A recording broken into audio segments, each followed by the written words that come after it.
Not decided it's at conception. Let me correct you. Science has, absolutely it has. Not at conception. Science has decided that science has concluded, absolutely it has. What else can it be? It cannot turn into an animal. It can't turn into a donkey. No, but you know that the law has the perused only thing this. that can become is a human being.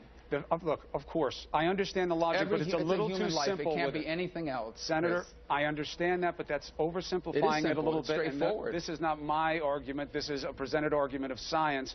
It having a DNA map, so does a plant. It's about when it becomes a human being. I'm not saying what I think in answer to that question. That's not my position. But don't you think, if you want to be a leader of the future, that's a question that deserves an answer that is definitive beyond your faith. When does life begin?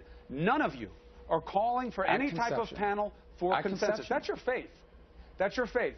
That's not science. No, it isn't. It is not definitive science. Absolutely, I will have scientists on this show all morning from all walks of life who will say we cannot say it is definitely human life at conception. It is more faith than it is science. Well, if they can't say it will be human life, what would it become then? You're talking about the potential of it. It's when it is an actual human being. I'm not saying what my position is on it. I am also a Catholic. What I can tell you this. No, I can tell you this, that every single one of us started at that same stage, that it can't become anything other than a human being. But it is about and that science. It's neither up to you nor I nor any politicians to decide that we're going to allow this life to move forward and this life not to. But a human being, its heart starts beating within, very early on in that process. But not right away. By the time most people find out they're even pregnant, it is well developed. But not right away. And I'm not arguing. Do you want to really have a government in the decision of deciding what a human life is and what's not a human life? No, I don't. That is a human life. It can't be anything else. No, I don't. Well, that's a radical position. Senator, this is what I'm saying. You're over-talking the question, and that's your right of tactic. But I'll tell you this.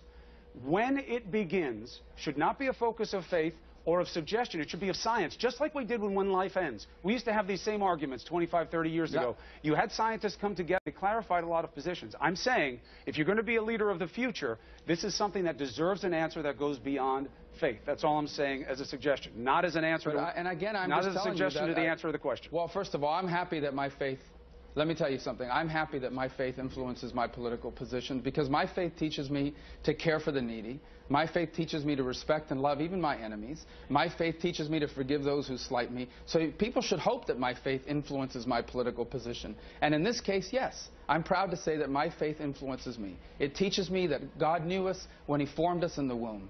And it does influence me to believe that all human life is worthy of protection, even human life that doesn't have a birth certificate, even human life that maybe some scientist wants to have a debate about. But I think the science is clear that when there is conception, that is a human life in the early stages of its total development, and it is worthy of the protection of our laws. And I'm not in favor of destroying human life because people decide that somehow they're going to make some obscure scientific argument in the opposite. I hope we are always a country that errs on the side of life.